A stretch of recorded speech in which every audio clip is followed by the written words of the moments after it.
imenso estar aqui com vocês. Conheço muitas pessoas, então a gente se sente em casa, né?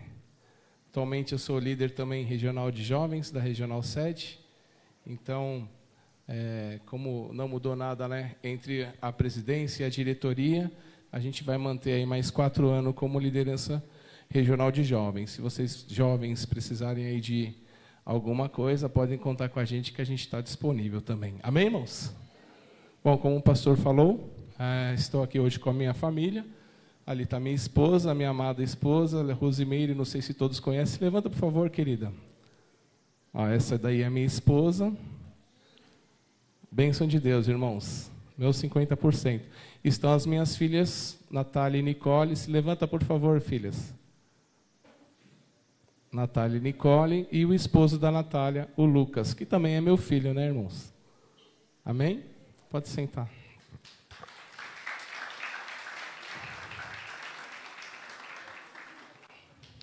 Sem muitas delongas, vamos para a palavra.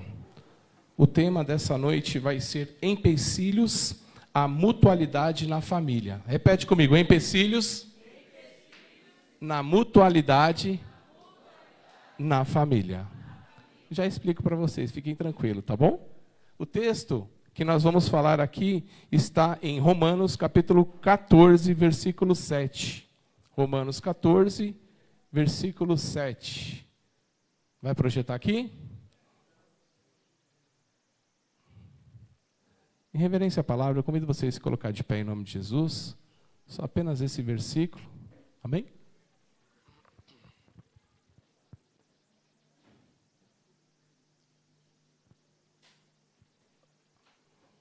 Diz assim, irmãos. Ih, apareceu e desapareceu.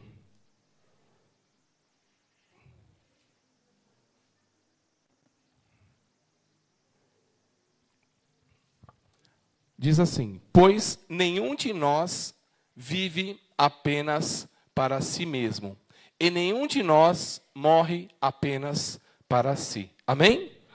Podemos sentar em nome de Jesus? Feche seus olhos.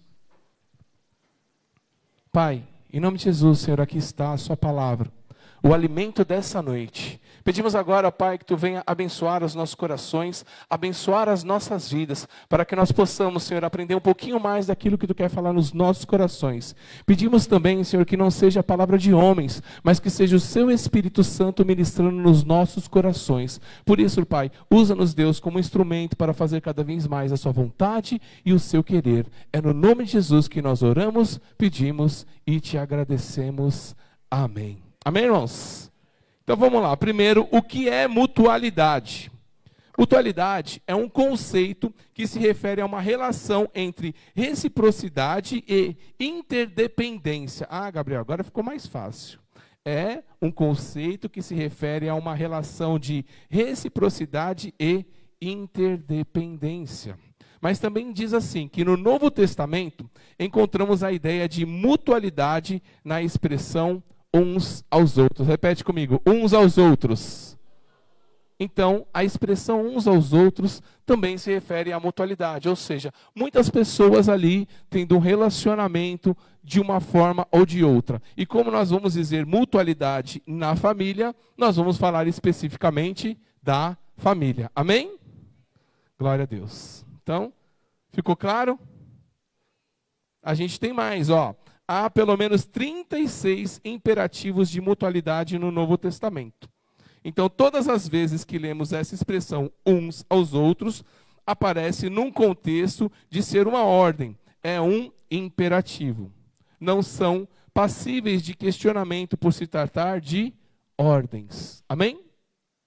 Então, vamos lá. Falar um pouquinho sobre mutualidade. Onde a gente pode pegar na palavra de Deus e trazer para as nossas vidas um exemplo mais claro. A gente pode pegar lá no livro de Gênesis, né, capítulo 12, e a gente pode falar um pouquinho quando Deus ele vem e ele chama Abraão para ter uma obra na vida dele. E aí o texto ele refere mais ou menos assim, olha, então o Senhor disse a Abraão, sai da tua terra, do meio dos seus parentes e da casa de seu pai, e vá para uma terra que eu lhe mostrarei. Então Deus ele já chama Abraão e já começa a falar de família. Ele fala assim, olha, você vai precisar sair da sua família e vai para um lugar aonde eu vou te ordenar. E aí ele continua dizendo, farei de você um grande povo e o abençoarei e tornarei famoso o seu nome e você será uma bênção. Amém? Então a gente pode usar ali Abraão como exemplo para a gente falar um pouquinho sobre família. Entenda que Abraão ele já estava na terra de Ur, ele já estava bem, já estava com a família dele. Mas Deus chama ele e fala também de família. Fala assim, olha, vou te enviar para uma terra, você vai ser abençoado. Repete a mim, eu serei abençoado se eu ouvir e fazer a vontade de Deus.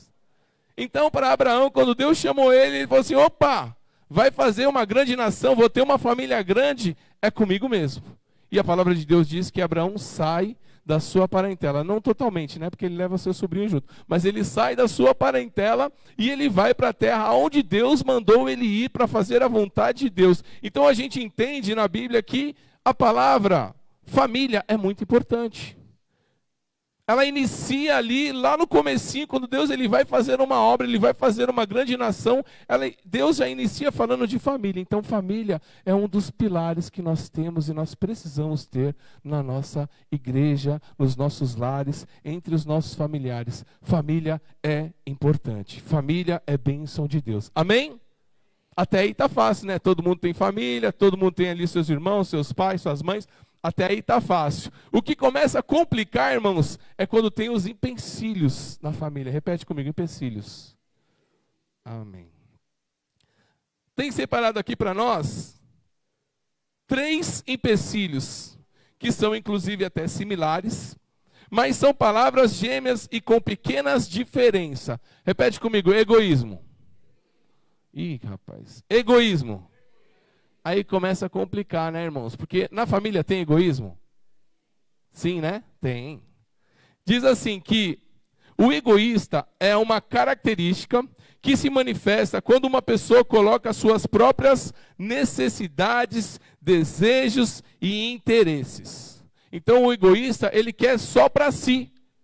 Ele quer algo só para ele mesmo, então ele só se preocupa com ele mesmo e os interesses são somente para ele mesmo. E isso é um empecilho no meio do nosso povo, no meio da nossa família. Se nós temos alguma pessoa que realmente ela é egoísta, aí complica. Por quê? Porque vai atrapalhar. Vamos pegar um exemplo bíblico aí, então? O que a gente pode pegar? Vamos falar do filho pródigo? Por si só ele já era pródigo, né, irmãos? Então a gente não vai falar a parte pródiga, mas vamos falar da parte egoísta dele. O que ele fez? Ele viu lá que o pai dele estava bem com o irmão, eles tinham ali um negócio, estava tudo dando certo, então ele pega e pensa e fala assim, poxa, pai, por que você não me dá já logo a minha parte? Porque aí eu já quero fazer meus planos, os meus projetos, tenho muitas ideias aqui, mirabolantes, e eu quero fazer aqui um negócio, quero fazer algo que vai render, que vai dar bem. Então, por que você não vende tudo a sua parte e já me dá a minha parte? Então, a palavra de Deus diz que aquele pai, ele vai e dá a parte do filho. Amém? Então, o filho que teve ali a sua ideia, o seu negócio próprio, ele foi e ele fez o negócio dele, sim ou não? Sim, né? Ou não? O que ele fez? O que o filho pródigo fez, irmãos? Gastou tudo, né? Ele abriu algum negócio? Ele enriqueceu? Ele seguiu os caminhos do pai? Não. Ele gastou tudo. E aí, a palavra pródigo, inclusive para quem gosta aí de direito, quem é bom de direito, o pródigo realmente é aquele cara que ele gasta tudo compulsivamente e destrói tudo que ele tem, quando vai ver ele já está na dívida e já está ali comendo os alimentos dos porcos, não é isso? Mais ou menos isso, Gabriel. Então, o egoísta, ele é uma pessoa que é incompatível com os ensinamentos de Cristo. O egoísta, ele prioriza sempre a si mesmo, sempre as vontades dele e sempre aquilo que ele quer fazer. Então tá, Gabriel, já que a gente entendeu um pouquinho de egoísmo, como que eu posso evitar aí o egoísmo na minha vida? Alguém aqui é egoísta? Ninguém vai levantar a mão, não levanta, irmãos, não levanta. Alguém aqui é egoísta? Só pensa. Não precisa levantar a mão. Então, se alguém aqui for egoísta, a gente vai ler um versículo aqui comigo, ó. Em Gálatas, capítulo 2, versículo 20. Quem é rápido na Bíblia? Saca a Bíblia aí, rapidinho. Gálatas 2, 20.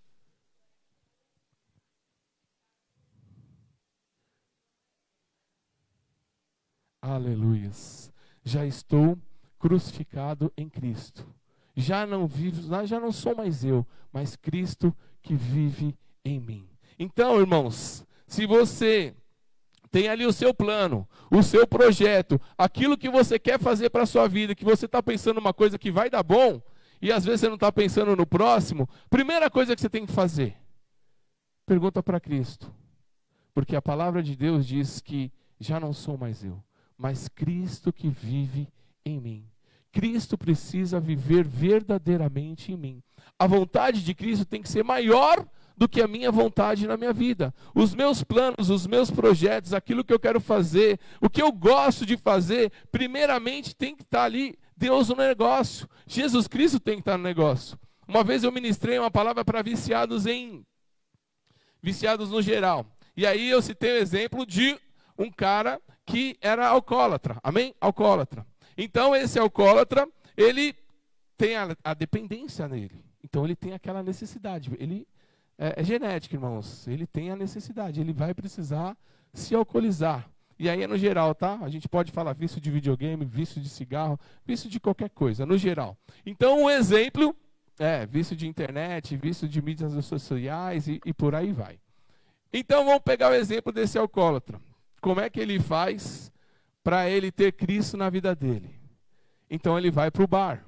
Mas ele vai para o bar sozinho? Não. Ele leva Cristo. Ele vai para o bar levando Cristo. Então Cristo está com ele, ele vai conversando com Cristo. Ó, Jesus, eu não quero ir, mas eu estou indo. Então ele leva Cristo no bar.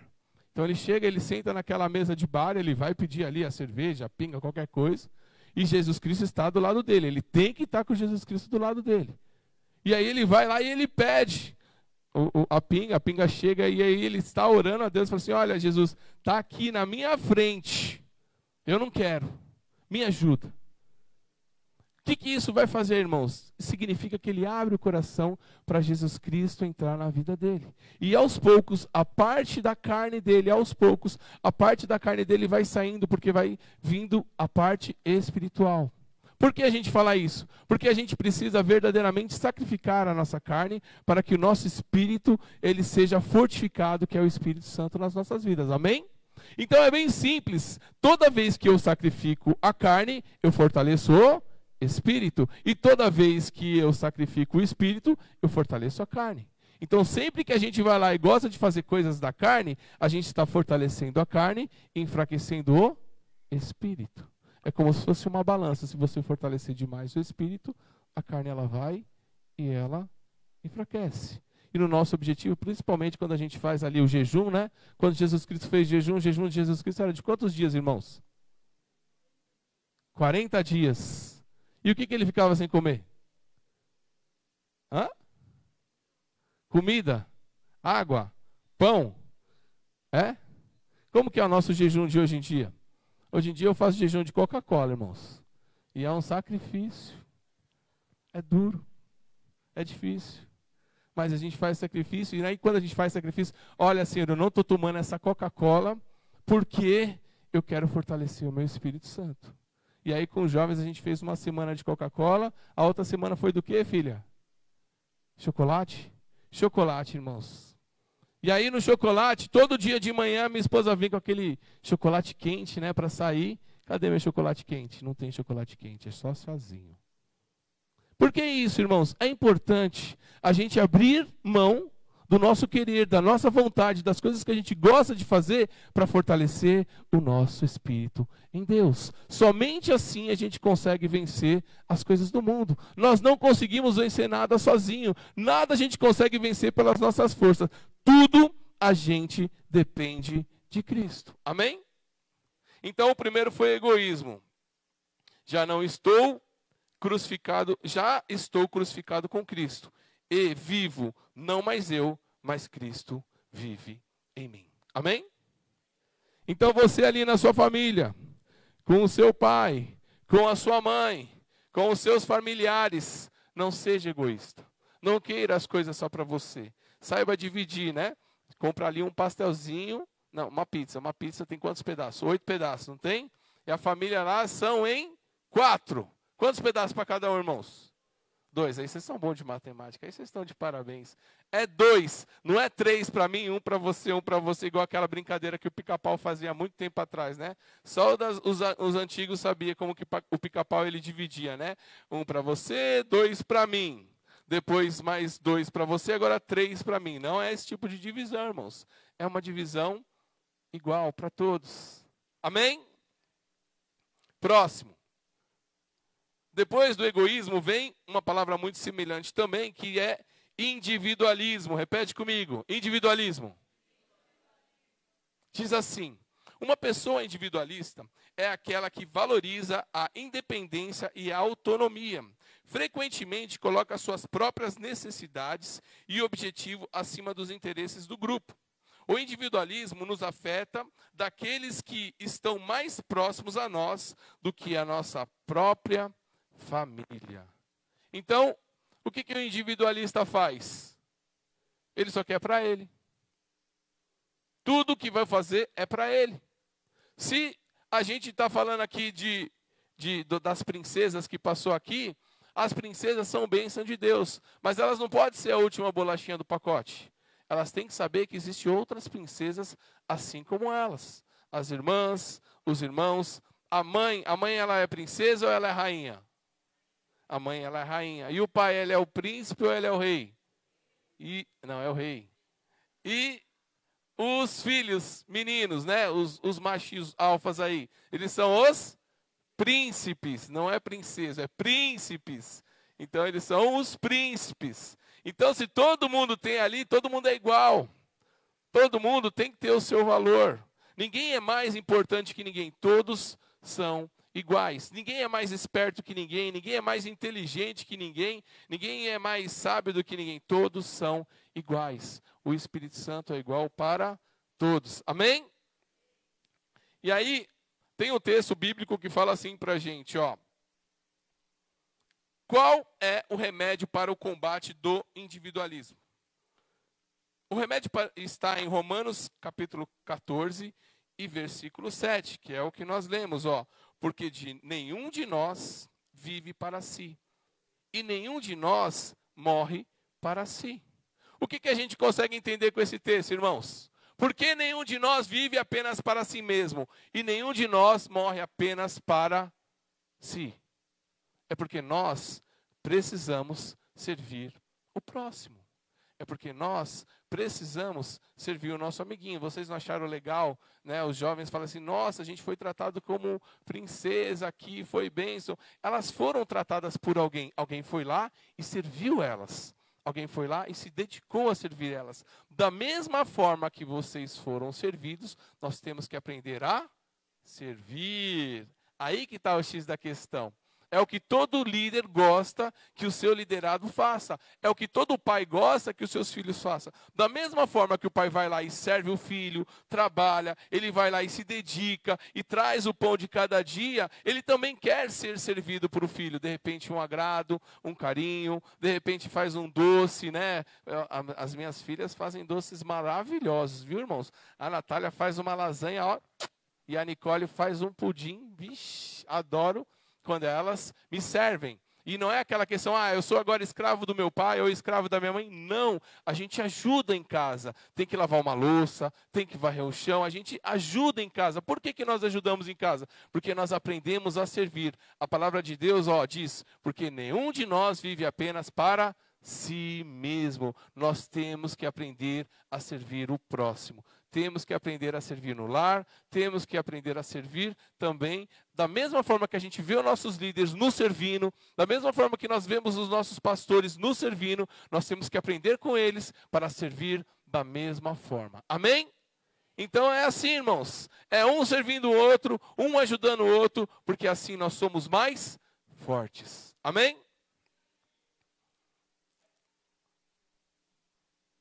Agora esse daqui é mais complicado, é mais difícil de falar. Repete comigo. Isolamento. Qual foi os dois primeiros mesmo que eu já esqueci? Esse povo aqui é esperto, hein, pastor? Tá de parabéns. E o terceiro que nós falamos agora é o isolamento. Então, esse daqui é simples. Vamos lá. Eu disse que é difícil, né? Mas é simples. O isolamento leva as pessoas a não se envolverem com problemas, com dificuldades, com a dor dos outros. O isolamento leva à autossuficiência, evitando depender dos outros. O isolamento leva a pessoa a não interagir no ambiente familiar. Então, se você se isola, ou no seu quarto, se você se isola e você não quer estar ali junto com a sua família, participar dos momentos em família, vamos para o shopping, não quero ir não, vai lá pai, vai lá mãe, deixa, eu vou ficar por aqui. Se você, de repente, vamos lá para a igreja, não, eu vou ficar aqui. Não, irmãos, não se isole, porque isso leva a uma coisa muito ruim que a gente vai ver lá na frente, mas muitas pessoas e muitos jovens hoje, eles se isolam para o mundo. De repente, pega ali o Free Fire ainda que está rolando, o que está rolando mais aí? Roblox, o que está rolando? Fala para mim, Roblox? O que mais está rolando? Minecraft? O que mais está rolando aí de bom no joguinho do celular? Fala para mim aí. Oi? Roblox a gente falou. Antes era Free Fire. Super Mario. Futebol, tem futebol também? Como que é o nome do futebol? FIFA. Aí, então pronto. Vocês já estão ligados no que eu estou falando. De repente se isola ali no seu mundinho e fica ali no celular, e aí o pai e a mãe, eles querem ali no momento na mesa conversar, quer falar, e onde que eles estão? No celular, né? E aí o pai, para falar com o filho, ele vai lá e pega o WhatsApp e manda uma mensagem: oi filho, tudo bem? Porque aí já sobe, né? O Free Fire está jogando ali, o FIFA está rolando, mas sobe a mensagenzinha, né? Ou vocês também apagam e não sobe mais mensagem? Apaga e não sobe mais mensagem? Como que é? Como que é? Fala para mim aí o segredo. Dá para apagar? Aí não sobe a mensagem do pai e da mãe? Dá para fazer isso? Dá? Tem uns que falam que dá, hein?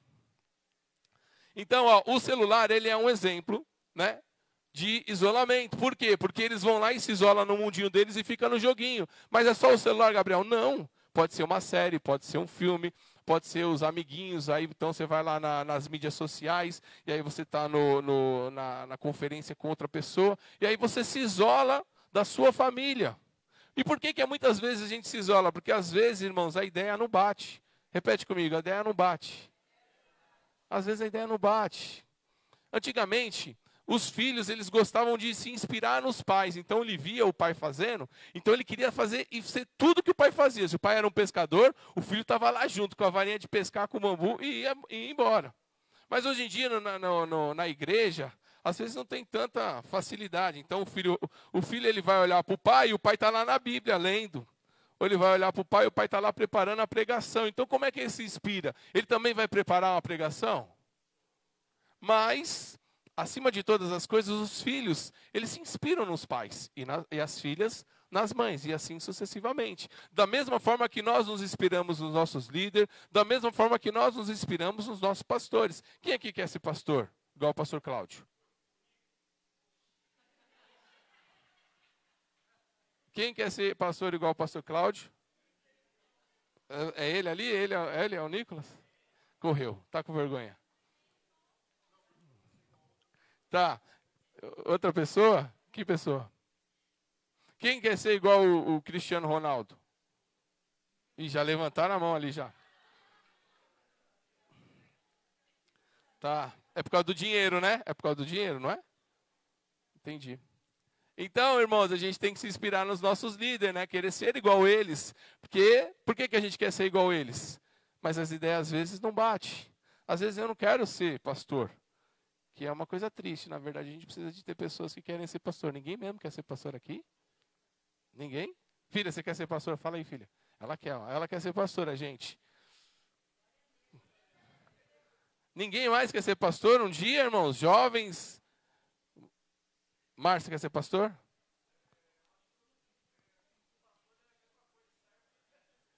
Amém. Glória a Deus. Estamos indo no caminho certo, irmãos. A gente precisa se inspirar e sair do isolamento, tá? É um exemplo, tá bom? A gente precisa se inspirar nos nossos líderes, porque se a gente não tiver pastor, daqui 30 anos e não tiver o pastor Cláudio aqui, ele já está buscando aí aposentadoria, descansar com a família. Quem vai ser o pastor? Precisa ter alguém, né, irmãos? A gente precisa esperar nos nossos líderes, né? Quem quer ser igual a Márcia aí, que serviu todo mundo e foi um canal de bênção? Ó, levantaram a mão aqui, ó, estamos indo bem, está começando bem. Sei como que é. Bom, da mesma forma, nós como pais, como líderes, nós também procuramos, ó, entenda isso, nós também procuramos entrar na mesma vibe que vocês. Estão entendendo? Nós também procuramos, como pais, às vezes a gente abre mão das nossas coisas que a gente gosta de fazer e a gente vai fazer aquilo que os filhos gostam de fazer. Por quê? Para nós tentarmos nos aproximar deles.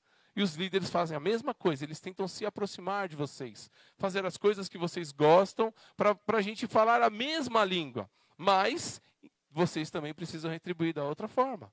Precisa saber servir e também precisa querer ser grandes líderes e também grandes pastores e pastoras. Por quê, irmãos? Porque nós estamos aqui só por um único motivo. Porque senão, nós não precisaríamos estar aqui. A partir do momento que nós aceitamos a Jesus Cristo como nosso único e suficiente Salvador e nos batizamos, a gente já podia ir para a glória. Amém? Amém ou não? A partir do momento que eu aceito a Jesus Cristo, já tem uma morada reservada para mim, não tem? Já podia ir lá. Porque aqui é mais difícil, né, irmãos? Aqui é complicado. Levei quase 1 hora no trânsito para chegar até aqui.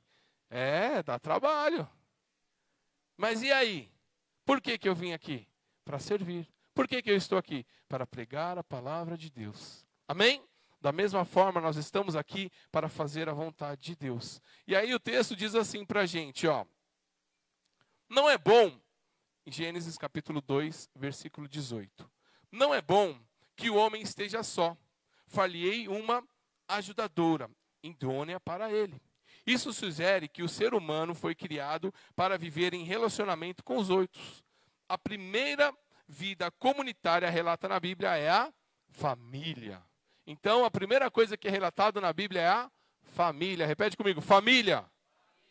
É isso. Então, se a gente não quer se inspirar nos pastores, se inspire nos seus pais, se inspire nos irmãos mais velhos, se inspire nas suas mães, para que vocês sejam grandes homens e mulheres de Deus. Amém? Como o texto mesmo diz que não é bom que o homem esteja só, é porque a gente não consegue fazer as coisas sozinho.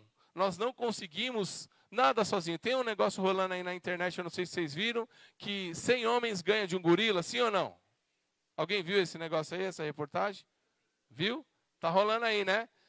Todo mundo fala aí que 100 homens ganham de um gorila, e aí eles falam que o gorila é muito forte. Aqui a gente tem uma ilustração que fala assim, ó. Foi pego ali cavalos, tá bom? 2 cavalos. O primeiro cavalo, ele arrastou uma carga de 1.800 quilos, ou seja, 1,8 toneladas. Então o cavalo ele foi lá e arrastou 1,8 toneladas. E depois pegaram outro cavalo, e esse cavalo ele conseguiu arrastar 1,5 toneladas. Então, quando juntou os 2 cavalos, eles fizeram a conta e falaram assim, bom, se um levou 1.800 e o outro levou 1.500, se juntar os 2, dá, quanto que dá aí? 3.300, o pessoal tem que estar ligado na conta aí, 3.300, isso aí. Então, eles pensaram, bom, vai levar 3.300. Quando colocou lá, eles se surpreenderam, porque os 2 cavalos conseguiram carregar quase 4 toneladas, né? Quase 4.000 quilos. Ou seja, um cavalo sozinho tinha uma potência, 2 cavalos mais que dobrou a potência. O mesmo exemplo que eu estou usando é dos homens contra o gorila. O texto fala que o gorila ele é muito forte, tem uma mordida mais forte, 2 vezes mais forte que o leão, e por aí vai. Mas, numa luta contra os 100 homens, quem vence são os 100 homens. É claro que vai ter alguns abatidos lá no meio dessa brincadeira, mas 100 homens venceriam a luta contra um gorila. O que isso traz de exemplo para a gente, para que exemplificar toda essa coisa aí, Gabriel? É que sozinho eu sou fraco. Sozinho eu não consigo nada. Mas, unido com vocês, eu posso ir muito além. a gente pega o exemplo do pastor subindo aqui e agradecendo todos os liderados por todos os trabalhos que foram feitos nesses finais de semana, né? Tanto com os homens, quanto com as mulheres, quanto com as princesas e os príncipes, não é verdade? Por que isso, irmãos? Porque ele não fez nada sozinho, ele teve uma equipe, ele teve uma liderança, ele teve pessoas que ajudaram ele. Em outras palavras, sozinho a gente não consegue nada, mas juntos a gente consegue ir muito mais longe. Amém?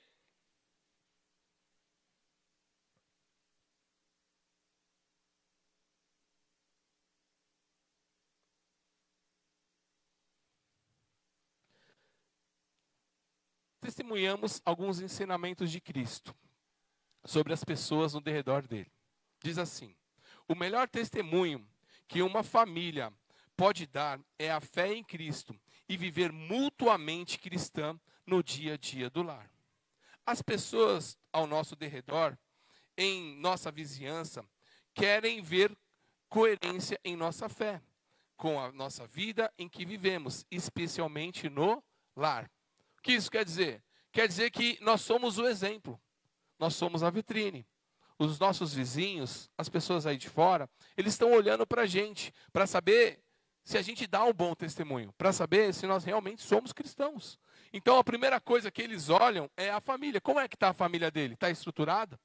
O filho está nas drogas? Está roubando? O que ele está fazendo? Está aí no mundo afora? Ou ele está certinho? A primeira coisa que é olhado para uma família, para um casal de líderes, é a família, no modo geral. Então, as pessoas, elas nos medem pela família. Não simplesmente por o que eu sou, mas sim o que minha família é. Então, no nosso derredor, eles viram e olham primeiramente como que está a família. Tiago afirma o seguinte. Perdi aqui. Porque se alguém é ouvinte da palavra e não cumpridor, é semelhante ao homem que contempla ao espelho e o seu rosto natural. Tiago capítulo 1, versículo 23. Se alguém que é ouvinte da palavra e não é cumpridor, é semelhante ao homem que contempla o espelho e o seu rosto natural. Em outras palavras, se a gente ouve a palavra de Deus, mas a gente não cumpre, não serve de nada. Está valendo para alguma coisa? Eu ouvir a palavra de Deus, eu saber o que eu tenho que fazer, mas eu não faço? Pega o exemplo de Jonas. Jonas foi lá e falou, Deus foi lá e falou para ele, vai para lá e vai fazer a obra. Ele ouviu, não ouviu? Ele foi? Não. Teve consequências? Teve. Ele se arrependeu? Graças a Deus. E ele foi e fez a vontade de Deus. Mas nem sempre dá tempo de se arrepender, né?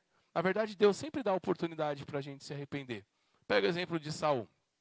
Saul era um grande rei. Amém? Ele era alto. Ele era formoso. Cuidava do rebanho de jumentos. Saul estava, de acordo.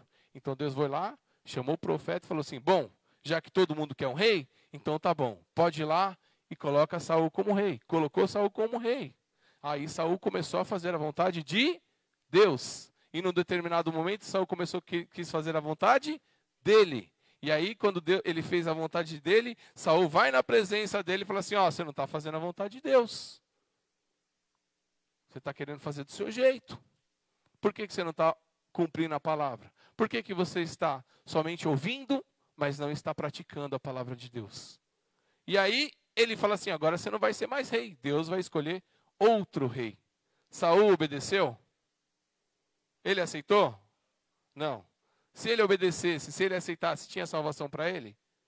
Tinha.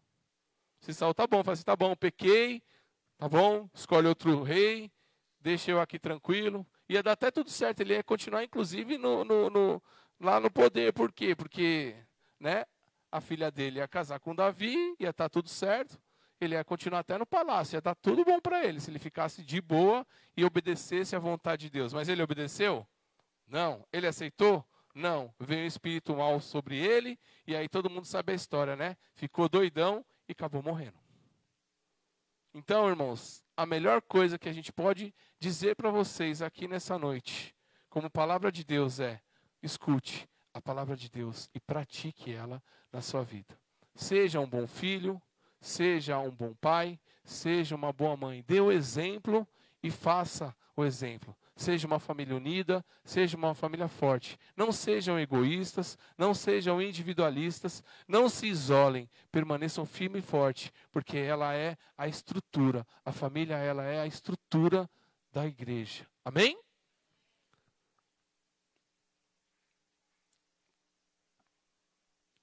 Conclusão. Mutualidade é uma proposta que os cristãos devem abraçar e lutar para colocar em prática na vida familiar.